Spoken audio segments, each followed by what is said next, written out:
Today we're going to look at the company ADP, headquartered in the United States and traded on NASDAQ under the ticker ADP. Please stay tuned for the important disclosure information at the conclusion of this video.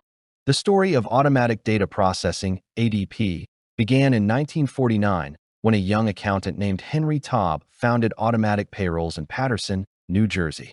Operating initially as a manual payroll processing service for local businesses, the company was born from Taub's vision to simplify a labor-intensive and error-prone process. By 1957, the firm took a significant leap toward modernization by adopting its first IBM mainframe computer, leading to its rebranding as Automatic Data Processing. ADP transitioned into a public entity in 1961, initially listing on the American Stock Exchange with just 300 clients and annual revenues of approximately $400,000. Over the following decades, the company aggressively expanded its footprint, moving its listing to the New York Stock Exchange in 1974 and eventually to the NASDAQ in 2008. Major strategic shifts defined its growth, including a significant diversification into automotive dealer services and brokerage services, the latter of which was eventually spun off in 2007 to form Broadridge Financial Solutions. In the late 1990s, ADP pioneered the shift to digital with the launch of the industry's first cloud-based payroll solution, EasyPayNet. Recent years have seen the company focus heavily on human capital management through strategic acquisitions like WorkMarket and Sora, alongside a $1.3 billion annual investment in R&D to integrate AI-driven automation. Today, ADP serves over 1 million clients globally, processing paychecks for approximately 1 out of every 6 workers in the United States. ADP operates a high-scale, recurring revenue business model centered on human capital management and outsourcing solutions. The company's operations are primarily split into 2 major segments: employer services and professional employer organization services. Employer services is the cornerstone of the business, providing a comprehensive suite of cloud-based platforms for payroll, HR, and talent management to organizations of all sizes. Meanwhile, the PEO segment, marketed as ADP Total Source, utilizes a co-employment model where ADP serves as the employer of record for tax and insurance purposes, allowing small to mid-sized businesses to offload entire HR functions and access superior benefit packages. The customer base is vast and diverse, spanning from single-employee startups to over 80% of Fortune 500 companies. ADP tailors its technology to these segments through specific platforms like Run for small businesses and ADP Vantage for global enterprises. While North America remains the dominant market, accounting for approximately 88% of revenue, ADP maintains a massive international footprint. It serves over 1.1 million clients across 140 countries, with significant operations in Europe and a rapidly expanding presence in the Asia-Pacific region and Latin America.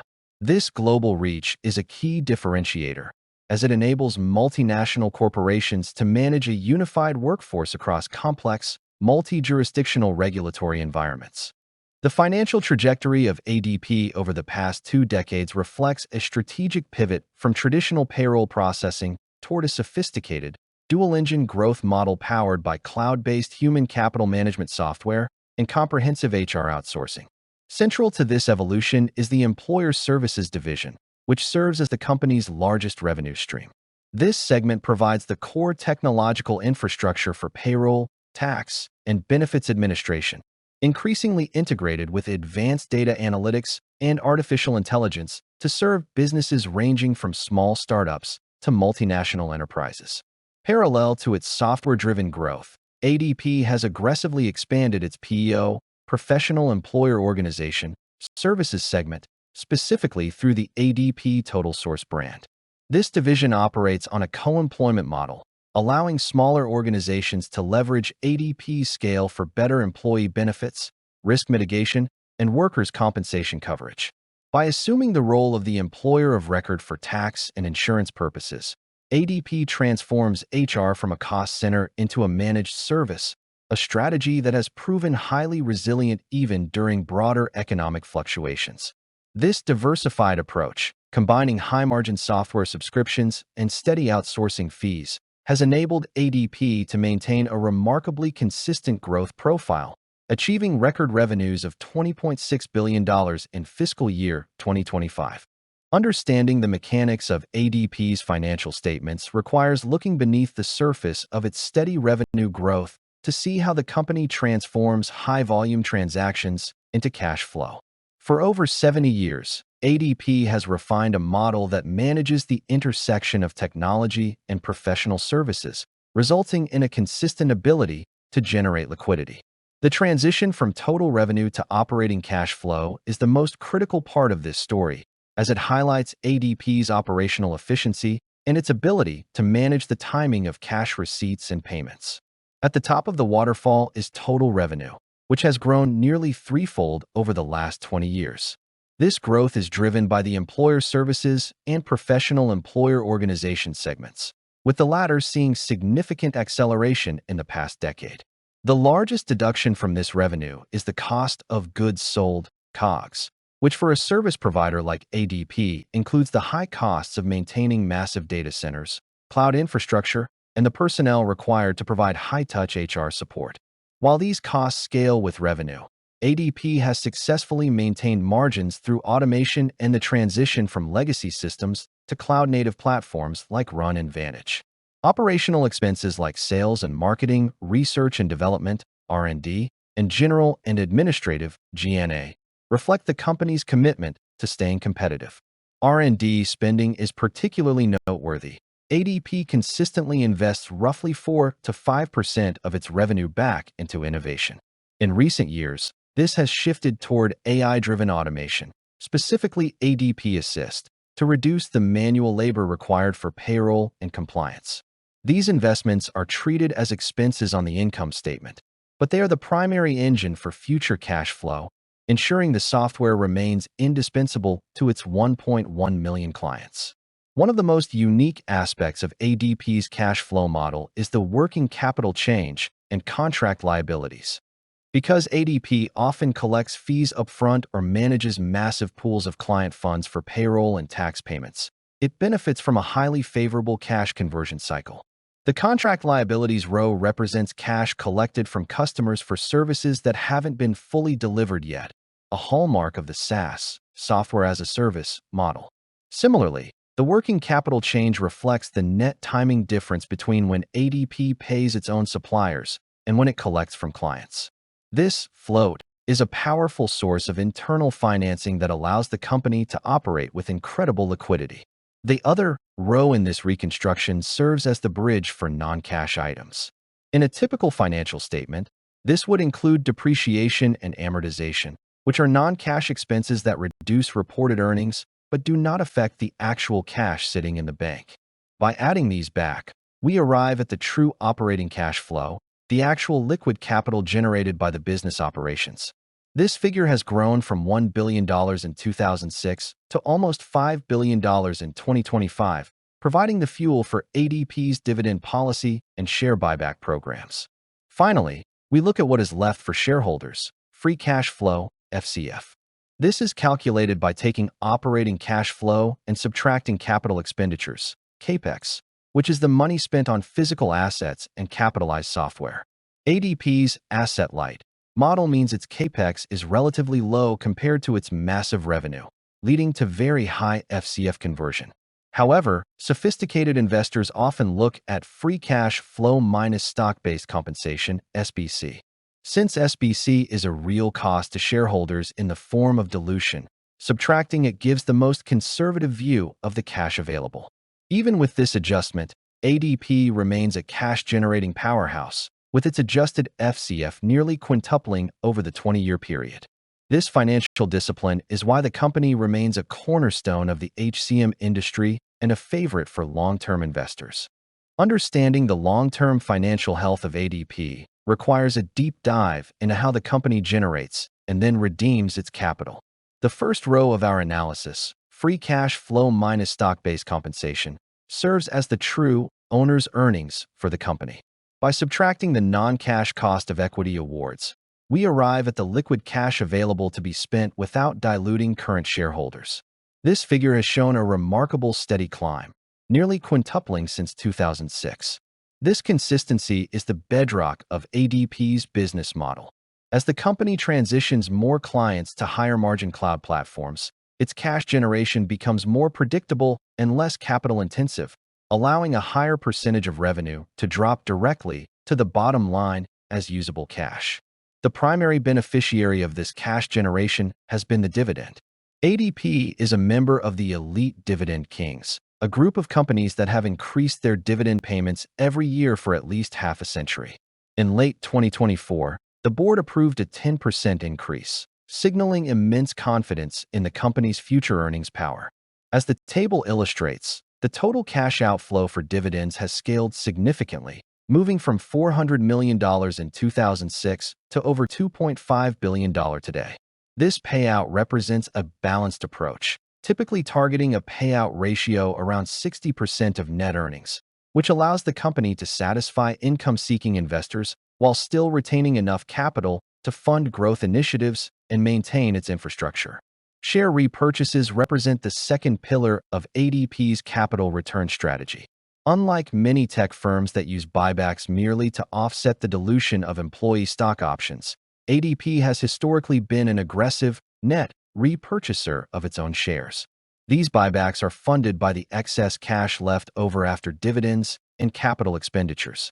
While the annual amounts vary based on market conditions and other investment opportunities, the company has consistently deployed between $500 million and $1.5 billion annually to shrink its share count. This systematic reduction in outstanding shares serves as a silent engine for earnings per share growth, ensuring that remaining shareholders own a progressively larger piece of the company's profit pool over time. Strategic acquisitions provide the growth kicker to ADP's organic expansion. While the company is primarily an organic grower, it selectively uses its cash to plug gaps in its product suite or enter new geographical markets. A defining moment in this strategy occurred in late 2024 with the announcement of the acquisition of Workforce Software for approximately $1.2 billion. This move, which was partially funded by a new $1 billion debt issuance, demonstrates ADP's willingness to use its balance sheet for large-scale enterprise investments when the timing is right. Most years, however, acquisitions are smaller and more frequent, focusing on tuck-in technologies in the AI and data analytics space to maintain its edge against competitors. The company's debt profile, specifically its interest-bearing financing debt, has evolved from a near-zero position to a more optimized capital structure. For much of the mid-2000s and early 2010s, ADP carried negligible debt, often just small amounts of commercial paper for short-term liquidity. However, starting around 2016, the company began utilizing the public debt markets more strategically, issuing senior notes to lock in low interest rates. This culminated in a significant jump in debt to over $9 billion by 2025. This increase was not a sign of distress, but rather a proactive move to fund the Workforce Software acquisition and refinance existing obligations at favorable terms. By maintaining a good debt rating from agencies like S&P Global, ADP can borrow at extremely competitive rates, allowing it to leverage its balance sheet without compromising its long-term financial safety. Finally, the cash and short-term investments row provides a snapshot of ADP's liquidity at any given point in time. It is important to distinguish this corporate cash from the massive pools of client funds that ADP manages.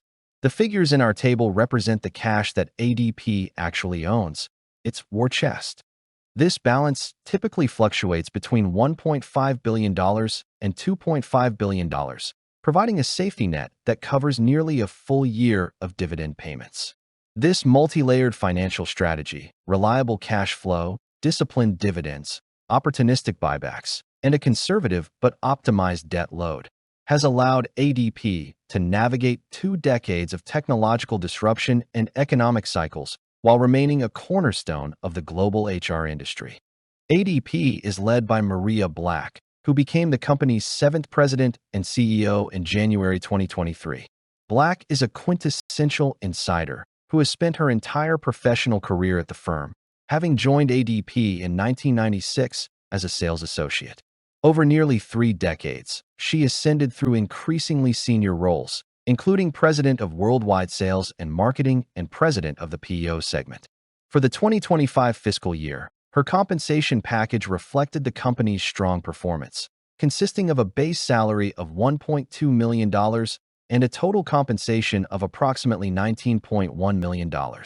The ownership of ADP is heavily dominated by large institutional investors, reflecting its status as a mature, multi-billion-dollar S&P 500 staple. Institutional investors own roughly 81% of the company, with major firms like the Vanguard Group and BlackRock holding the largest stakes. Public shareholders and retail investors account for nearly all of the remaining 19%. In contrast, individual insiders, including Maria Black and other executive officers, hold a very small portion of the total shares, typically less than 1%. This structure ensures that while the leadership has significant skin in the game through performance-linked equity, the ultimate control of the company rests with broad institutional and public capital. Unfortunately, the liquidation value of the company is negative. Let's build a scenario-based dividend discount model. The bull case tells a story of hyperautomation and global dominance. Here, ADP's significant R&D investment in ADP Assist pays off massively, allowing it to offer fully autonomous payroll and compliance that eliminates 80% of manual HR tasks. This leads to a surge in its high-margin professional employer organization segment as small businesses offload all regulatory risks to ADP. Strategically, ADP uses its strong balance sheet for a series of transformative international acquisitions, doubling its footprint in the Asia-Pacific and Latin American markets. In this scenario, revenue growth accelerates toward 9%, and operating cash flow margins reach record highs as the company evolves into a pure software and data powerhouse. The base case envisions ADP as a digital utility. In this scenario, the company maintains its current momentum by successfully migrating its massive legacy install base to cloud-native platforms like ADP Roll and Vantage. Revenue growth remains steady at 6.5%. The primary catalyst here is the stabilization of interest rates, allowing for a predictable yield on the $35 billion plus client fund portfolio. Operating margins expand slightly as AI-driven customer service reduces the need for human support staff. But high competition from nimble players like Rippling or Gusto prevents a total winner-take-all outcome. The bear case reflects a structural labor decline. In this narrative, a combination of aging global populations and aggressive automation in the broader economy leads to a long-term contraction in the total number of paid employees. Concurrently, intense price competition from Silicon Valley startups forces ADP to slash fees to maintain its market share, leading to margin compression. Furthermore, a permanent low-interest rate environment could gut the float income that currently pads ADP's bottom line. In this world, ADP becomes a cash cow in terminal decline, growing only at the rate of inflation while struggling to find meaningful new growth avenues. In the bull case scenario, we assume the following: revenue growth at 9%, operating cash flow margin at 27%, CAPEX growth at 4.5%, stock-based comp growth at 8%, dividends growth at 11%, stock repurchase at 8%, acquisition spending in the next 20 years at $30 billion. Stock repurchases assumes price-to-sales ratio of 5. With this discounted at 7.5%, dividend model yields $210 worth of value per share in 20 years, for $109 in 30 years, and $713 in 40 years. In the base case scenario, we assume the following: revenue growth at 6.5%, operating cash flow margin at 21%, CAPEX growth at 3.5%, stock-based comp growth at 5.5%, dividends growth at 7.5%, stock repurchase growth at 4%, acquisition spending in the next 20 years at $11 billion.